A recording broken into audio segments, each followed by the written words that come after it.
edition of The Pulse is also Ladies in Radio Night. We got our radio ladies doing us tonight. Cherie Taylor, Jillana Darby, great to have y'all here. Good to be here. I've followed y'all on Facebook. Yeah, we're busy this weekend. Lots of events and, a lot of stuff going on. And shenanigans.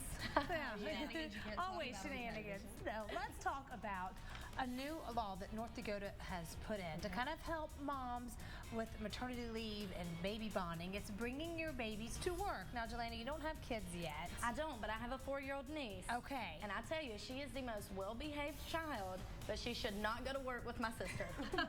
Absolutely not. What does your sister do for a living? She's an event planner. Oh, okay. So she's always on the phone, and you know, any kids, they need your full attention. Especially when you're on the should. phone. Yes. They don't need you until you're on the Until phone, you're on the phone or talking. or in the bathroom. Or in the bathroom. Yep. Yeah, so no, kids should not be going to work with their parents. I think with babies, I think that's a good idea. And I totally agree with you, because you've seen my 9-year-old and my 5-year-old come up to work with me when we have to have them there. And let's just say that nice Cherie turns into mommy, don't touch anything. Don't touch any of those fun buttons. And my 5-year-old likes going in the studio. What's this button for? Yeah, I wanna Green's touch his this. favorite color, and we all know in a radio console what a green button means. It's on. Yeah, so he's been on air a couple of times. A couple times. But yeah, so I think with the babies, it's great with their bonding. Both of my boys nursed, and so I think if you're nursing your child, you're not taking as much time off, and they're not going to daycare immediately and getting sick, because as we all know, that's where those germs come in. It's not calling a place germy, but that's how they build their immune system, and they're sick so much their first year in a daycare center. Gosh, and then that means you're out of work. You're out of work. I think it's good, like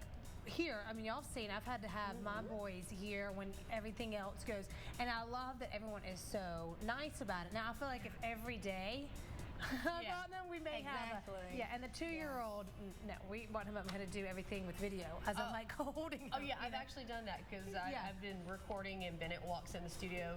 That we had Donald Trump at the studios one time for their talk radio station, and nobody else could watch my boys, so they were. Wait, Donald Trump watched your boy? No. I was like, He wouldn't. He'd tell me you're fired. Anyway, so yeah, that was kind of cool, keeping them harangued in my office and don't touch anything. And the oldest didn't want to meet him, and the youngest did. So it's kind of weird. Well, that's kind of fun. All right. Well, good for North Dakota there for helping because it gets hard. What do you think about this? I think this is such a sweet story. It's a yearbook, and this little girl, she's 14, and she, has muscular dystrophy. Yeah. And she has a service dog who is 6. This service dog has been with her so much that when it was time for the yearbook, she got her own page in the yearbook, her own picture. Awesome. Good idea. Great idea. I think it's a wonderful idea. Absolutely, because not only is that dog there for the little girl, she's been there in the hallways with the teachers, with the other children, so for them to go back and look in their yearbooks and see that dog, it's like another classmate. I have a friend in college that's blind, and they had a service dog, Molly, that went with them everywhere. So it's like you knew Matt and Molly were always around. They were always together. Exactly. So so I think that's part of the memory there, and that dog deserves to be in the yearbook. I think it's great. And I like that they did it separate and not just one of them together. Right. Just kind of make it because he's his own person. So. Yeah, this is a little I love golden doodles. Anyway, okay, I was surprised and shocked when I read this news. Sharon and Ozzy, Splitsville, 33 years After of being married. all this time. Yes, I can think of so many other times when they could have. Yeah, exactly. You know, maybe it's just years and years, and she managed his career for years, and she's the one that with a career now, and maybe she needs someone to kind of help take care of her, and maybe the tables didn't turn that way. So. I gotta say, I'm devastated by it,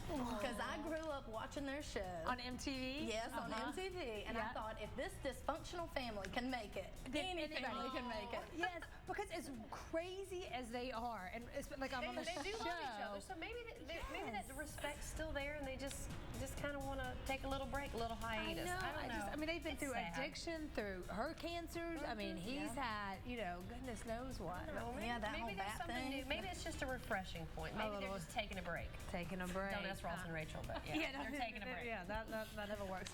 Okay, math has never been my strong suit here. But I think I would recognize math if I was this person. Math or Arabic. Yeah, apparently it can get a little confusing. Okay, did you hear about this? This was a professor, a really smart professor, and he was getting ready. I think he was already on a plane, on an American Airlines plane. It's supposed to be just like a 41-minute flight. Well, it was delayed for 2 hours because people thought he was a terrorist. No, one person thought he was a terrorist. One person thought. One person. Because she was sitting beside him, and she said she was like trying to talk to him, and he was like really into his computer. Yeah, maybe he's working. He was working on a paper. I don't like talking to strangers on airplanes either. I'll make friendly chit chat, but if they're just going to chat aimlessly about nothing, especially for 45 straight minutes, I'll cut them off. You'll cut him off. But he was working on this math equation, and she thought it was Arabic. Right. And She didn't recognize some kind of symbols. Right. You know what? Y'all are sitting here laughing at her, but we need to do the whole see something, say something. Say something. Yeah, I You know, get so that, we're ridiculing her, but really, should we be praising her? But Like, here's the okay, because thing. if something did happen. Yeah, exactly. But I think that people should have done a little more investigation into it rather than delaying everybody for 2 hours, then pulling this guy in. And they thought that the girl got off the plane because she was sick, and she was he just thought they using were going that. to ask him what the symptoms were to make sure it wasn't one of these weird viruses that can't come into the country. I say take all precautions. But it's all precautions math, for me. Jillana. It's math. I'm all about the see something, say something. I just think that it's funny that this guy's way smarter than we didn't recognize it. And he laughed it off, and he goes, first of all, yeah, you I'm big dummy. Italian, Not I'm a everybody math can be a professor." genius. But you know what? Oh, because he had dark hair, but he was Italian. But you know what? He should just look at him and say, I'm a math magician. I'm a math magician. Yes, it. I'm real smarter than you. Okay, Lauryn Hill. She had a concert in Atlanta. She was 2 hours late, and then by the time she came on, the venue shut down at 11, so it was only a 40-minute set. What do you say, Sheree? Have you interviewed Lauren before? No, I haven't, but I have a feeling Lauren was just embarrassed to tell them she was in line at H&R Block finally getting her taxes done. Because she got busted before for tax evasion. She didn't want to do it again. So instead She she and Wesley said Snipes were hanging out they at were hanging H&R out. Block. Instead she said she was aligning energy with her time and all this like random. I've aligned energy with my time before. Yes, yeah, but you show up on time I show when up you on have to time, do and it. And doesn't she know time is money? Right. So How many get people, your time how over much there. were these people paying for this concert in Atlanta? Yes. And then she said she's going to make good and do the concert all over again. Does that mean that she's going to give them the extra 20 minutes that they lost? So they lost? And the or? time that they lost waiting? Or is she just going to do a full-on concert? know. I think she should do a full-on concert at each and everybody's house for that. To come to their house and just Come say, to the house. I want you to do Or the like parking old lot of school H&R Block. Fugees music Yeah. now. She's going to need a Exactly. lot of zen for A that. lot of zen, a lot You're going of to be softly with your song. exactly. That's what I want her to sing. Thank you, ladies. Y'all were Thank fantastic. you.